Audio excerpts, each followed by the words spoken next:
नमस्कार दोस्तों 3 जनवरी 2026 की रात वेनेजुएला के लिए एक ऐसी रात साबित हुई जिससे कि भुलाया नहीं जा सकता। अमेरिकी राष्ट्रपति डोनाल्ड ट्रंप के आदेश पर अमेरिकी एयरफोर्स और स्पेशल ऑपरेशंस की टुकड़ियों ने वेनेजुएला की राजधानी काराकस को तबाह कर दिया। दरअसल उन्होंने पूरी दुनिया को इस हमले से हैरान कर दिया है। शनिवार सुबह 2 बजे दोस्तों, जब काराकस के लोग गहरी नींद में थे, तभी आसमान में गूंजी उन हेलीकॉप्टर की आवाज जिन्होंने पिछले कई दशकों से दुनिया के सबसे खतरनाक मिशनों को अंजाम दिया। दोस्तों, सोशल मीडिया पे जो वीडियोस देखे गए उसमें देखा जा सकता है कि अमेरिका की 160th special operation aviation regiment, जिन्हें नाइट स्टाकर्स भी कहा जाता है, उनके MS-47 चीनूक और MS-60 Black Hawk helicopters Venezuela की राजधानी काराकस के ऊपर मंडरा रहे थे। दोस्तों, ये अमेरिका ने जो स्ट्राइक की वो एक कोऑर्डिनेटेड स्ट्राइक थी, यानी कि कोऑर्डिनेटेड सर्जिकल स्ट्राइक, जिसमें कि वेनेजुएला का सबसे बड़ा मिलिट्री कॉम्प्लेक्स को निशाना बनाया गया। इसके अलावा शहर के बीचों बीच स्थित उनकी जो मेन मिलिट्री बेस है उसे निशाना बनाया गया। इसके अलावा जो कम्युनिकेशन हब्स है, जैसे कि सिंगल एंटीना उनका जो है वेनेजुएला का, उसे निशाना बनाया गया ताकि मादुरो का संपर्क सब जगह से टूट जाए।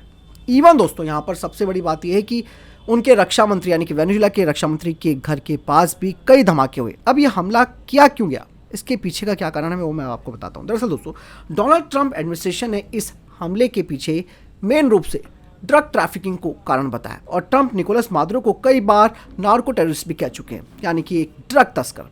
अमेरिका का दोस्तों ये दावा है कि मादुरो गवर्नमेंट जो है वो बड़े पैमाने पर अमेरिका में ड्रग से सप्लाई कर रही है। लेकिन दोस्तों, पर्दे के पीछे की कहानी कुछ और है। असली कारण जब आप जानेंगे तो हैरान हो जाएंगे। असली कारण है रिजिम चेंज। दरअसल दोस्तों, अमेरिका लंबे समय से कम्युनिस्ट नेता निकोलस मादुरो को सत्ता से बेदखल करना चाहता है। जियोपॉलिटिक्स की अगर बात की जाए तो मादुरो को चीन और रशिया का खुला सपोर्ट मिला हुआ है, जो कि लैटिन अमेरिका में अमेरिकी प्रभाव के लिए एक चुनौती है।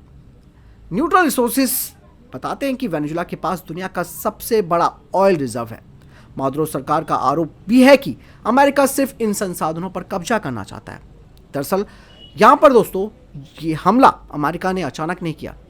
इस ऑपरेशन को साउदर्न स्पेयर कहा गया। दोस्तों, इस हमले की तैयारी अमेरिका काफ़ी पहले से कर रहा था। कई महीनों पहले आपने देखा होगा कि अमेरिकी नौसेना के जो एयरक्राफ्ट कैरियर और उनकी परमाणु पनडुब्बियां हैं वो वेनेजुएला के आसपास गश्त कर रही हैं। इवन 10 से ज़्यादा युद्धपोत कैरिबियन क्षेत्र में अमेरिका ने तैनात कर दिए।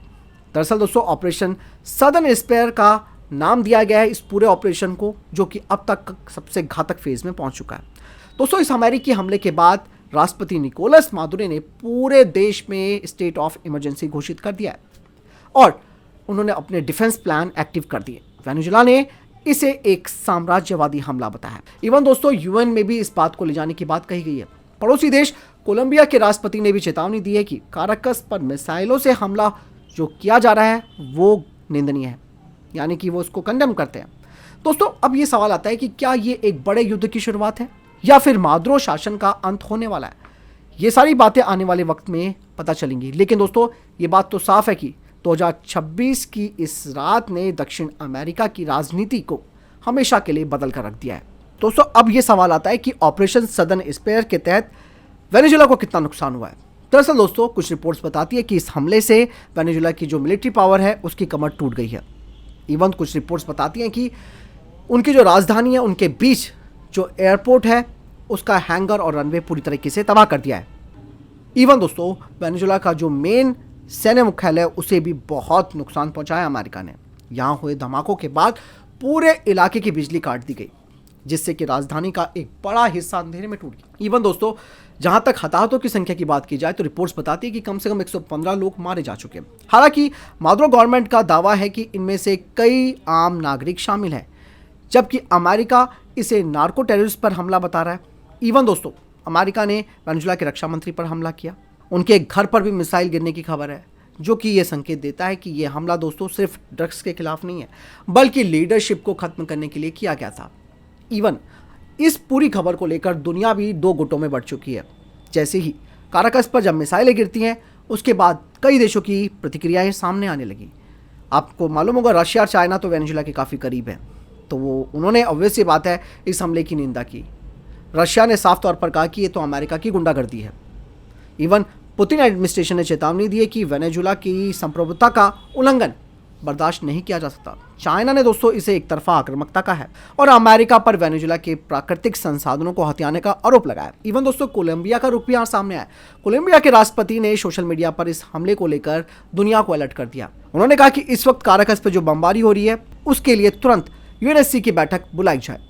अमेरिका दोस्तों हालांकि यहाँ पर कुछ और तर्क दे रहा है। अमेरिकी एडमिनिस्ट्रेशन का कहना है कि वे केवल अपनी सीमा की रक्षा कर रहे हैं। इवन अमेरिका ये दावा कर रहा है कि मादुरो एडमिनिस्ट्रेशन एक विदेशी आतंकवादी संगठन की तरह काम कर रहा है जो अमेरिका में नशे का जहर फैला रहा है। इवन दोस्तों अब यहाँ पर सबसे बड़ी बात है कि इसके क्या रीज़न सामने आएगी, क्या एक बड़ी जंग यहाँ पर बन सकती है।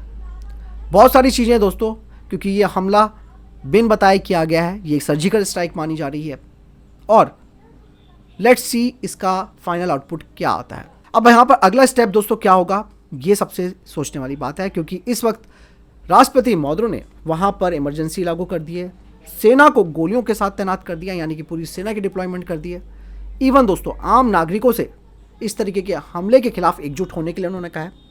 तो कुल मिलाकर दोस्तों ये हमला केवल ड्रग्स के खिलाफ एक मिशन नहीं बल्कि रिजीम चेंज की एक सोची समझी स्ट्रैटेजी का हिस्सा है।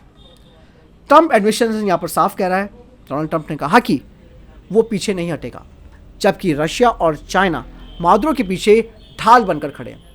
क्या दोस्तों 2026 का ये सबसे बड़ा संघर्ष बनने वाला है, जैसे कि रशिया यूक्रेन का बना था एक वक्त और आज तक वो जंग चल रही है। Let's see.